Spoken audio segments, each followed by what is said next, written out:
तो हाईवे भी नजदीक है, दूर है ही नहीं, राजधानी भी नजदीक है, चल पड़ेंगे। मेरे हिसाब से आवश्यकता पड़ेगी नहीं। सरकार तो आज छोटा सा जो टेलर था ना, उसे डर गई सरकार, और वही सरकार नहीं मानी तो सरकार को पिक्चर दिखा देंगे। ये तो दिखानी पड़ेगी कभी न कभी। भाई मेरे जितने हालात चाहिए पड़ रहे, मैंने वसुंधरा को भगाया इसलिए भजन लाल का अवतार हुआ। रो रो के तुमने सुनी, तू मुझे गाली क्यों दे रहा? वापिस पढ़ लो, हम भी तो चुनाव आ रहे हैं, वापिस जीत गए, अब आ रहे हैं, उसमें क्या हो गया?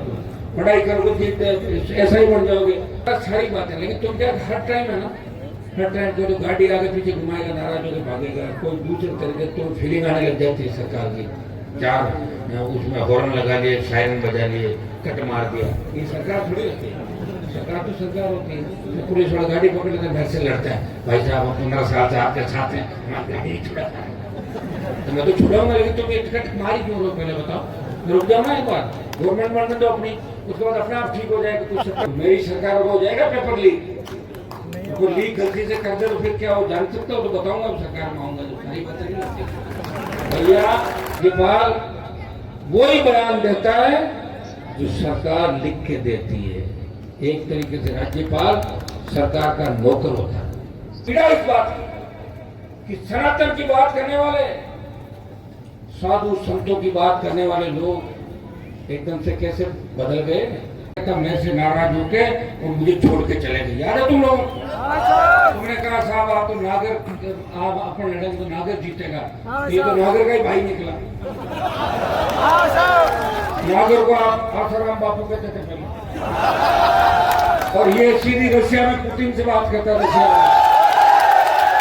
तो दोनों भाई भाई हो गए। फिर अब तुम में तो कुछ तीसरा करना पड़ेगा तुम लोगों को। और अब की बार अगर नहीं किया ना तो 28 के बाद 33 जाते थे। हमारी उम्र भी बढ़ रही भाई, तो कोई घर थोड़ी नहीं उम्र। देखो मैं तो ठीक है, मेरी शादी लेट हुई, बच्चे छोटे हैं, लेकिन हनुमान जी की उम्र में छोटे हैं, अभी इनके बच्चे छोटे हैं। बाकी मेरे उम्र वालों के बच्चों की शादी होगी, देखता हूँ, जाता हूँ शादी।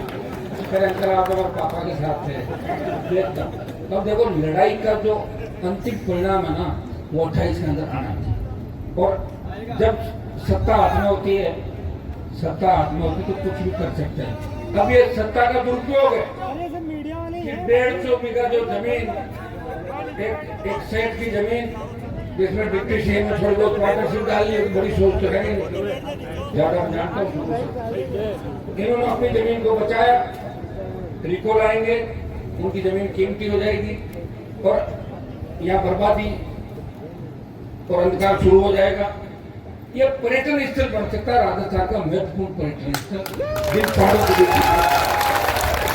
अभी मैंने देखा, महाराज जी मुझे बता रहे वीडियो, 3:30 बजे जिस तरह मोर बोल रहे थे, दूसरे पक्षी, जिस तरह यहाँ पे पक्षियों का बहुत बड़ा जमावड़ा रहता है।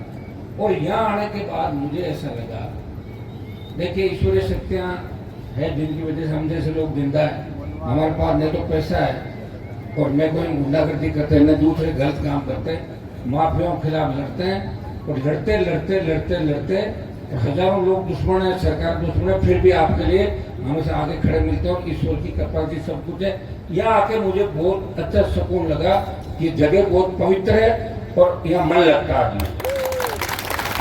ये माता मैंने बैठी, हमारे आसपास के गांव इनको बरगलाएंगे लोग, कहेंगे रिको आने दो, तुम्हें जमीन महंगी हो जाएगी।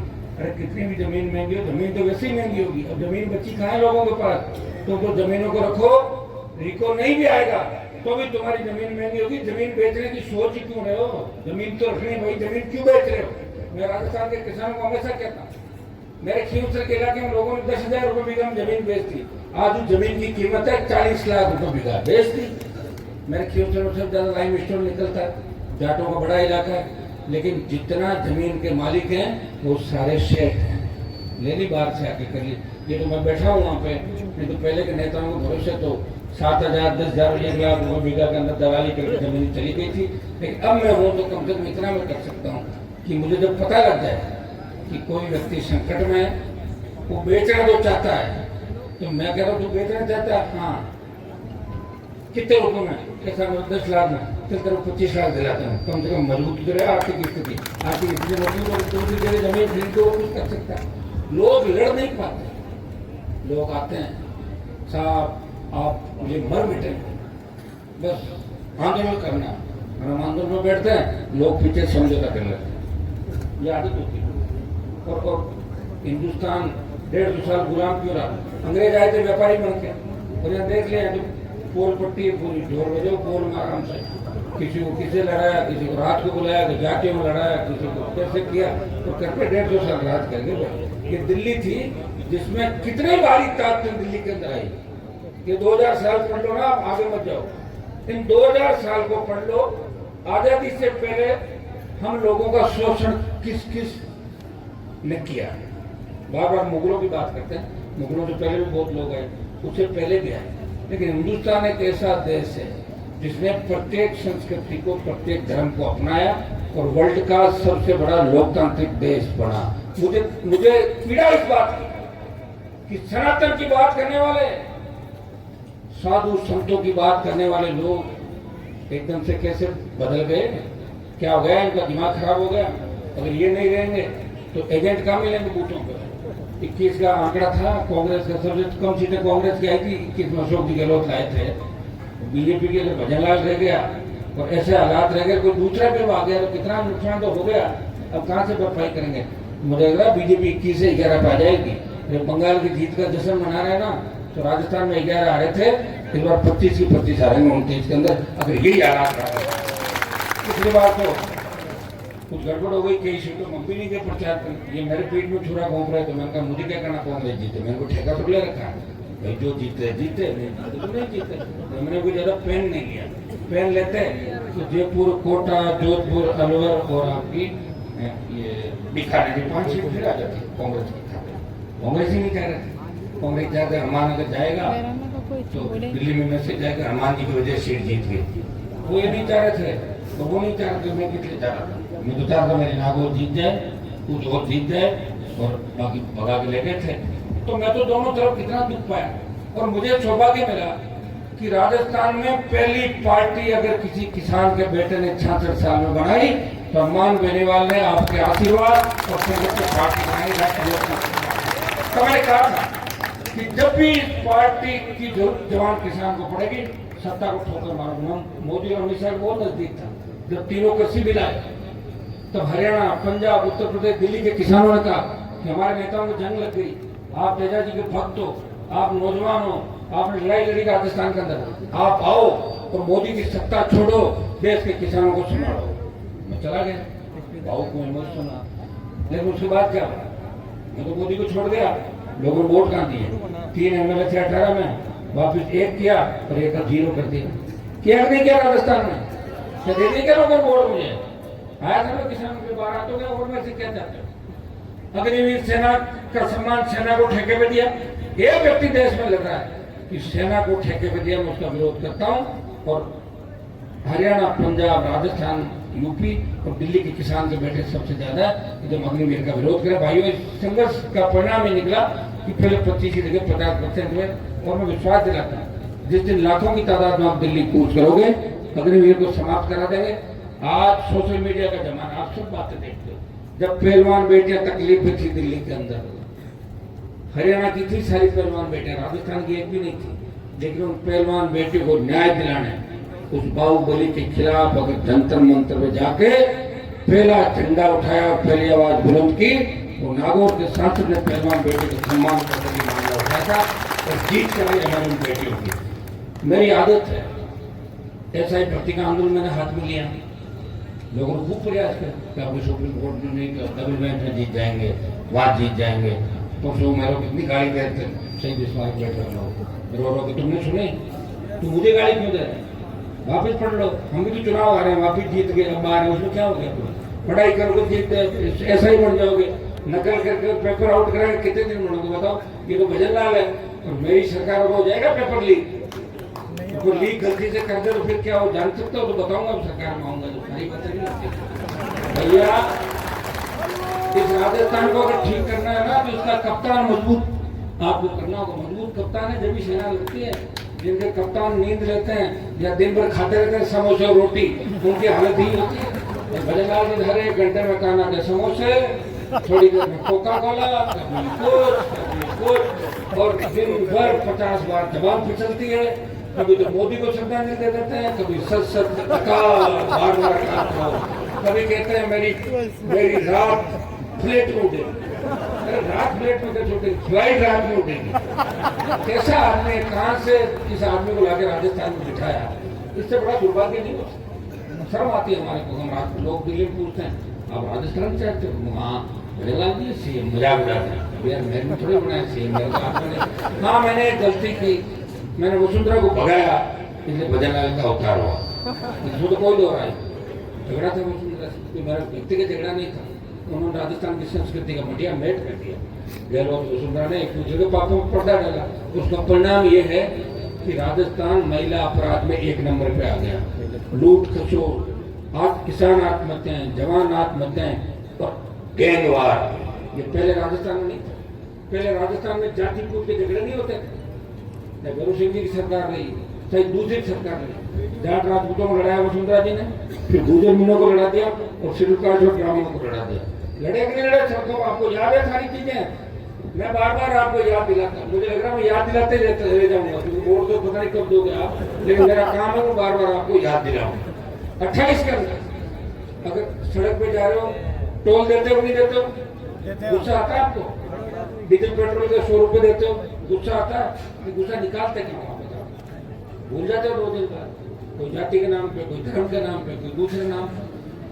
अगर भारतीय जनता पार्टी की सरकार में साधु संत 26 दिन इस तपती धूप में बैठे रहे, तो इससे बड़ा दुर्भाग्य देश के अंदर नहीं हो सकता। तो सरकार साधु संतों के नाम से बनी, जो सरकार गाय के नाम से बनी, जो सरकार गोते के नाम से बनी। मैं संघ के जो लोग हैं भारतीय जनता पार्टी के अंदर, और संघ के बिना बीजेपी अधूरी। बीजेपी तो कुछ है ही नहीं, डेपुटेशन में गए लोग, कभी कांग्रेस छोड़ के कोई जाता है, कभी यहाँ से आता है वहाँ से। मैंने तो आरएसएस बीजेपी के अंदर, तो आरएसएस के लोगों को भी मैं इसके माध्यम से कहना चाहूँगा कि कम से कम साधु संतों के लिए इन्होंने आप सबको हर परिस्थिति में मदद की। और आप ये जो रिको का मामला है, इस रिको को कैंसिल करें। जिन अधिकारियों ने गुंडागर्दी की, इस पूरे मामले को अच्छी तरह जाँच कराएं। डिप्टी सीएम का क्या रोल है, 150 बीघा जमीन में डिप्टी सीएम का भी हिस्सा है क्या, इस बात का भी पता करें। और मैं तो ये भी कहूँगा कि डिप्टी सीएम बार बार रूस की और पुतिन की बात करते हैं, इसकी भी जांच की जाए। कारण क्या, रशिया से प्रेमजी बहेरवा का क्या रिश्ता है, ये राजस्थान के लोग जानना चाहिए। क्या कोई रशिया में ओलंपिक खेलने गए थे क्या? रशिया में शायद दिल्ली में खेला था कोई खेल, ये जानना चाहते हैं लोग प्रेम बहेरवा। तो भाई इनके हाथ में इतना बड़ा पद दे दिया, ये मिनिस्टर तक तो बन जाते ठीक है, कोई राज्य मंत्री बना दिए थे, उप मुख्यमंत्री बना दिया। पाचन शक्ति थोड़ी इतनी हो गए बिल्कुल। उप मुख्यमंत्री भजनलाल मुख्यमंत्री बन गया, नींद नहीं आ रही है इनका, नहीं विचार कर देखा, इनकी गलती नहीं है। जिस दिन हट जाएंगे ना, उस दिन देख रहे हो वार्डों के अंदर जाके पड़ जाएंगे, अरे साहब गाड़ी के काम होती है वो पड़ के जाएगा, ये स्थिति बनने वाली है। भाइयों तैयार हो जाओ। अगला जो हमारा आंदोलन है, ये भी घोषणा में करके जा रहा हूँ, क्योंकि आंदोलन कर रहे हैं साधु संत और नरेंद्र पीठाधीश्वर के नेतृत्व में आंदोलन हो रहा सारा। तारीख ये तय कर लेंगे, मुझे आप संख्या बता देना। जितने साधु संत आएंगे उनसे 20 से 50 गुना राष्ट्रीय लोकतांत्रिक पार्टी 1-2 दिन में तारीख का ऐलान करेंगे। यहाँ से तो हाईवे भी नजदीक है, दूर है ही नहीं, राजधानी भी नजदीक है, चल पड़ेंगे। मेरे हिसाब से आवश्यकता पड़ेगी नहीं। सरकार तो आज छोटा सा जो टेलर था ना, उसे डर गई सरकार, वही सरकार नहीं मानी तो सरकार को पिक्चर दिखा देंगे। ये तो दिखानी पड़ेगी कभी न कभी। भाई मेरे जितने हालात चाहे बढ़ रहे हैं, जितनी बेरोजगारी, किसान तकलीफ के अंदर, हमारी बहन बेटियां तकलीफ में। एक रात एक पोस्ट मुझे टैग करके करी, एक राजस्थान की महिला टीम की कप्तान जो मैच देख के जा रही थी 11 साढ़े 11 बजे, उस किसान की बेटी को 20 लड़के छेड़ रहे थे। अब बताओ कहाँ सुरक्षित महिला है, बताओ मुझे। छोटे बच्चों के साथ जो घटनाएं हो रही है, जिस तरह दलितों पर अत्याचार बढ़ रहा है, जिस तरह दूसरे हालात राजस्थान में, कौन दलित हो रही है, कौन थाने तहसील में आपका सम्मान करा और कौन अच्छे थानेदार को थाना दिलाएगा? थानेदार तहसीलदार वही लगेगा जो एमएलए को कमीशन देगा, लूट खसोट करेगा, आधा एमएलए और एमपी को देगा, वो थानेदार तहसीलदार लगेगा। भाइयों, मैंने मेरे प्रयास में कोई कमी नहीं रखी, हर बड़ी ताकत से टकराया, हर माफिया से टकराया और हर समाज के लिए लड़ा। किसी भी समाज ने अगर मुझे याद किया तो मैं आगे खड़ा मिला, पीछे नहीं हटा। मैं आप सबसे एक आह्वान करता हूँ, ये राजनीतिक मंच नहीं है, क्योंकि मैं आया तो मेरी बात भी कह दूं, लोकतंत्र के अंदर सत्ता जिसकी होती है, सत्ता में सब कुछ निहित है, सत्ता ही सब कुछ है।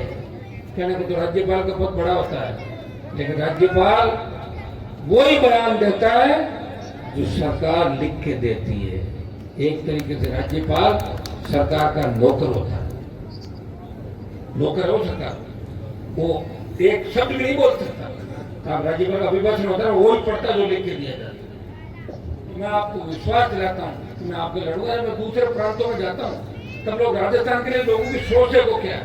लोग कहते हैं राजस्थान के लोग तो साहब बात करते हैं ज्यादा, बिजनेस तो मारवाड़ी लोग अच्छा कर लेते हैं बाहर, उसमें तो राजस्थान वाले बाहर जाके पैसा खूब कमाया राजस्थान के लोगों ने, लेकिन माइंड सेट है इनका, एक बार कांग्रेस, एक बार बीजेपी और एक बार को लंबे समय तक वो लेके नहीं जाते। यूपी, बिहार, हरियाणा, तमाम आप साउथ के स्टेट देखें, अभी तमिलनाडु में जो रिजल्ट है, एक नौजवान स्टार 2 साल में पार्टी बना के सीएम बन रहा है। क्या तुम्हारे अंदर ताकत नहीं है क्या राजस्थान में? क्यों नहीं है?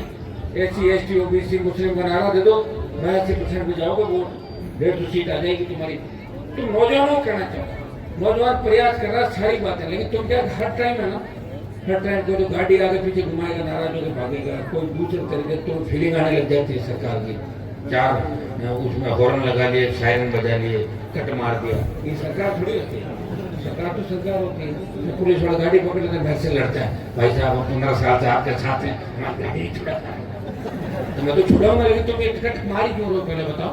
रुक जाओ ना एक बार, गवर्नमेंट बनने दो अपनी, उसके बाद अपने आप ठीक हो जाएगा, कुछ सत्ता कानून में ले लो, पूरा जीवन कैसे रहोगे विपक्ष में।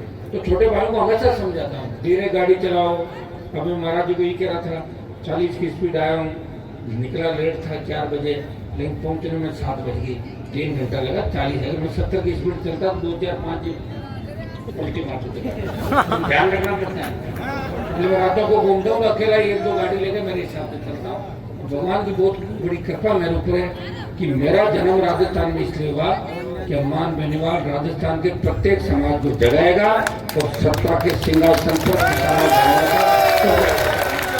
मैं तो ये भी कहता था कि मजबूत दूल्हा हो तो मैं बाराती बन जाऊंगा, मैं दुल्हन नहीं बनूंगा किसी की, ये मैंने हमेशा कहा, मैं आगे भी कहना चाहूंगा।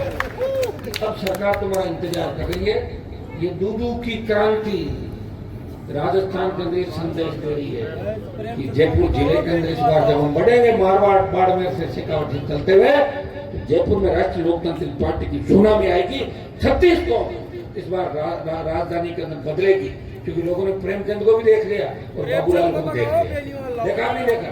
बाबूलाल प्रेमचंद मोसेरे भाई हो गए। एक तो जा रहा है दूसरे मामले में जेल में और दूसरा जा रहा है रशिया की तरफ। हो गए मोदी के बड़े भाई होकर मोसेरे भाई, तो दूसरे वाली बात नहीं कह रहा, मैं थोड़ी कह रहा हूँ, दुनिया कह रही है। वो तो दिल्ली के थाने कह रहे हैं, दिल्ली का कमिश्नर कह रहा है। फिर हालात में हमने देखा था बचाना पड़ता है, सरकार की बदनामी हो जाती है। भाइयों तैयार हो जाओ, और महाराज जी कल परसों तक हम बता देंगे, आपके पास सरकार जोड़ी आएगी, कल तक घुटने टिका देगी, बताओ क्या करना। लेकिन आपको भी कहना चाहता हूँ, जो भी निर्णय करो सोच समझ के, ऐसा नहीं कि आप कहते साहब ऐसा करो 200 बीघा छोड़ रहे हैं 600 बना रहे हैं, पूरा भगाना, इनको ध्यान देना।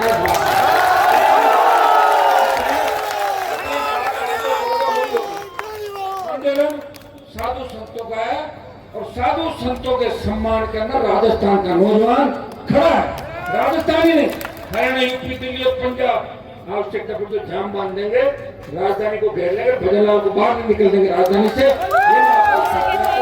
बहुत बहुत आपको धन्यवाद। मुझे बाहर जाना है, इसलिए सब लोग तैयारी के साथ हम 1-2 दिन बाद तारीख आप लोगों को तुम्हारी जो टीम है उनसे बात करेंगे। दूधू की मेरी सारी टीम बच्चों सारे खड़े हैं ले लूं तो हमारा सीएम कैसा है?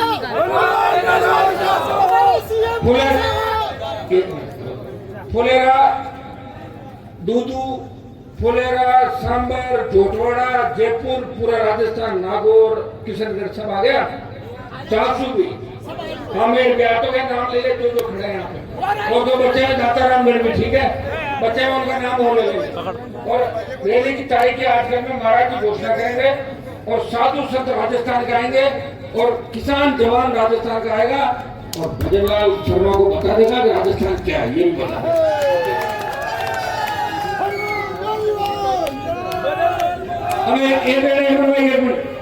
यहाँ इस इलाके में गुजर समाज के भी गांव है। गुजर आए ना कोई यहाँ? कितने हैं? कोई हाथों खड़ा करो है तो क्या है? तो गुजर भाइयों को भी कहना चाहता हूँ कि तुम्हें जब जब जरूरत पड़ी, हनुमान बेनीवाल ने तुम्हारे सचिन पायलट को मुख्यमंत्री बनाने के 2 बार प्रयास किया था नहीं किया था? अब नहीं बने तो उनकी किस्मत है, मेरा हाथ में सीएम बना, ठीक है। मैंने 2 बार प्रयास किया और जब गुजर आरक्षण आंदोलन चल रहा था तो हनुमान बेनीवाल सड़कों पर भाइयों के साथ बैठा था।